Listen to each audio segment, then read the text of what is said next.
Good morning, boys and girls, and welcome to the Morning Jog, your ultimate wake-up companion. My name is Matt Cohan, and I'm joined by BroBible's, dare I say, influencers, Francis Ellis and Robbie Berger. How are you, boys? Sorry, Berger. I'll take influencer. No, Francis, you okay with that? Yeah, I'll take influencer. The question is, are you going to take Berger? Yeah. Well, he doesn't have a blue check mark, so I cannot know his last name. Throwing shots. It's coming. Episode 1, 10 seconds in. Cohan throws a shot. Let's do it. I'm the host, man. And for those of you at home, the purpose of this show is to inform and entertain 3 times a week for as long as you will have us. So without further ado, let's get into our first viral story. This one involves a guy you may have heard of, but maybe not in this context, boys. So Bulls former assistant coach Johnny Bach once claimed that Michael Jordan was jealous that Madonna chose the more well-endowed Scottie Pippen over him. Quote, "That killed Michael. You should have seen the girls Pippen had waiting for him everywhere he went." According to Bach, whenever the Bulls were in LA, Madonna would pick up Scottie in a limo, get this, fellas, complete with a hot tub. Robbie, tell me about this. It bothers me that throughout Pippen's career, he let Jordan be the main guy. And when it comes to this, when it comes to a hot tub, when it comes to Madonna, Jordan can't just let Pippen have his one moment. You know, it's disappointing in Michael. I wouldn't expect anything less. That's the way he is. But let Scottie have his moment. You saw the contract he was getting, 7 years, $18 million. Let the guy have his hot tub and Madonna at the same time. I should also add that MJ was so irritated by this that he used to tell Madonna he could satisfy her better than Pippen, and Madonna reportedly replied, "Not a chance." So it has to take a huge hit to his ego here. Scottie definitely had his moment. I take that back. He definitely had his moment. Yeah. Francis, what do you got for me, bud? Well, it's a great sort of heartwarming moment because obviously Scottie Pippen was always the Robin to MJ's Batman and was such an elite player himself, but he also was one of the ugliest people that has ever walked the face of the earth. And, you know, even as a kid, I found it hard to root for him given how haunting his face was. So to find out that women didn't care and were really kind of more focused on his nether regions is makes me kind of, yeah, you get him, buddy. Go for it. You know Big win for Scottie. Yeah, I mean, just the thought of like Jordan walking into the showers and being faced every day with his, inferiority to Pippen and not being able to outwork him or manipulate to better his situation, it must have really taken a toll on him. So. But, dude, I can also see, knowing Jordan's competitiveness, I can see him going home every night after that first shower with Pippen and clamping like a 25-pound kettlebell to the bottom of his dong and just letting it hang overnight. Michael Jordan might be the only person that's ever bought one of those make your penis bigger pills that they sell on Pornhub. I think Jordan got a package of those. Bought them all. The only person besides me last week. Hey, but we're going into viral story number 2, fellas. This one is a doozy. This one's a Francis special. Ansel Elgort, he's an actor, he's a DJ, he's what have you, posted a nude, a black and white nude on his Instagram account to draw attention to charity. It's a black and white nude. We'll get it up on the screen for you. And he posted link in bio to donate to coronavirus cause. And the question on this one, is this the one way for a guy to post a nude without everyone making fun of him? Francis, let's start with you. Yeah, look, Ansel Elgort, first of all, that name always tripped me up. It sounded like a name that had been turned inside out. And beyond that, he's got 10 million followers on Instagram. He's a bona fide movie star at 26. I would imagine the majority of his followers are young women. He's a guy who I think could post a nude or a totally sexy thirst trap. And even if there are a few bros who are like, dude, this is so lame. Who cares when you're trafficking in that level of numbers? With that said, to couch your nude under a charitable cause is a very savvy way to like deflect any thought of look at me. It's all for a good cause. So hey, props to him. I like the actor. He's 6'3". I was a little disappointed in the nude itself. I don't know if you could see, but he's going from pinky just to pointer finger, really, and even flaccid. I would have thought he was a whole hand kind of guy, but apparently not. I thought the same thing, Francis. He's definitely half the palm here. It's quite concerning. Robbie, what do you got?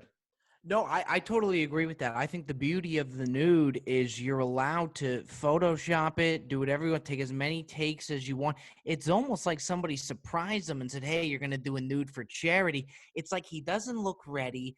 There's a lot going on down there. I mean, he could have raised $25 million for charity had he really done this right. It was a rushed nude, and I just don't think that a nude is something that can be rushed. All right, here's a question. Who's taking this photo for him? Phenomenal question. I know he's got a girlfriend, but even if it's his girlfriend, how do you go to your girlfriend and say, hey, listen, I need you to help me take a nude, which I then intend to post to my 10 million Instagram followers. Hope that's all right, babe. Well, with how surprised he was, too, it's like TMZ popped out of the bushes and got it. I mean, it was like he didn't know what the fuck just hit him. Next thing you know, he just raised $1 million for charity. So there you go. No, that is a he learned that face, so that's the sign of an excellent actor. But sometimes I go through these things. Bieber does a lot of these kind of thirst trap ones, and sometimes I'll just scroll through the comments and you'll see like Marlon Wayans will be like 100, bro. It's like, what inspired you to be like reach out to this guy? So I was doing the same thing for Ansel here, and I reached down and everyone's like, wow, this is so cool, this is so brave. And I see Diplo, he's just like, you're the worst. It was excellent. If you're getting called out by Diplo. Scotty, all bets are off if Scottie Pippen starts fundraising for a charity. Yeah, I mean, dude, he'd have to wear a catcher's mitt to cover that fucking hog. Oh, this is a perfect point to change gears here to our last viral story this morning, huh? Involving Stranger Things Maya Hawke. She's the daughter of Ethan Hawke and Uma Thurman, so a silver spooner.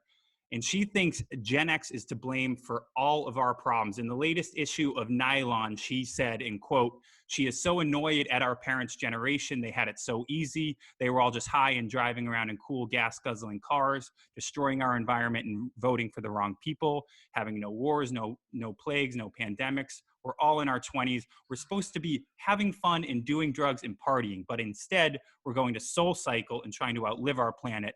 We have a horrible president, and it's just really irritating. They really fucked us. Francis, does this have legs? Look, for Maya Hawke to blame her parents for anything at all when her entire budding acting career is entirely responsible or because of phone calls that Ethan Hawke and Uma Thurman made on her behalf is absolute bullshit and hypocrisy, and further evidence that her generation doesn't get it whatsoever. I understand that we always blame previous generations for the problems of today. And my parents have often told me that the shit they did to contribute to the environmental problems was unforgivable. But, you're always going to blame the people who came before you if anything is causing problems today. But I don't want to hear it from Maya Hawke. I don't want to hear it from her. This is like another example of some celebrity kid complaining about, the state of the world. It's like, can she even vote? Why? Who cares? She's certainly not the one to carry the torch. Robbie, what do you think? Francis, you don't want to hear it from Maya Hawke. I don't want to hear it from Maya Hawke. Our parents definitely don't want to hear it from Maya Hawke. I've never seen a celebrity statement that can offend so many. I mean, she touched it all. She hit the political side of things. She hit the older generation side of things. She got the drug. There was no way Maya Hawke was waking up that next morning and not being in the news. I mean, just all over. So does it have legs? Yes, that thing's got a whole body to it, and I don't think it's going away anytime soon. It's all torso. It's it's dude, the whole nine. Maya Hawke. Last thing, I used to see her in this coffee shop in Brooklyn Heights, and she would come in and she would sit down. She would open up her school bag, and do her homework with her laptop on their Wi-Fi for 3 hours and not buy anything. And I know this because I would work there too. And the staff, I became friendly with the staff, and they hated her. They hated her. And she would never buy anything. And then she would like leave, shit. She'd leave her little napkins and trash for them to clean up. And I just wish I could tell that story to the world in response to this, Well, you can tell all of our listeners. There you go. Yeah, you are telling the world, Francis. You are. There you go. I mean, Good. you got to go in and at least, sometimes I'll go in, I've already had my morning coffee. I'll get a tea without any caffeine in it. And it's good. You got to contribute, for her to say that. No, to me, my hawk wasn't canceled after that statement. She was canceled after Francis just told me that story. Yeah. Yeah. Yeah, let's get her out of that I don't know. I thought she was decent in Stranger Things. I don't know. I'm not a huge fan of that show anymore. Closing segment here. Let's close it out. This is a lesson from a pandemic. How will we emerge from this better men? And I'll start here. I'm really hoping that we adapt the Korean way of salutations, just the bow, putting the hands in the bow.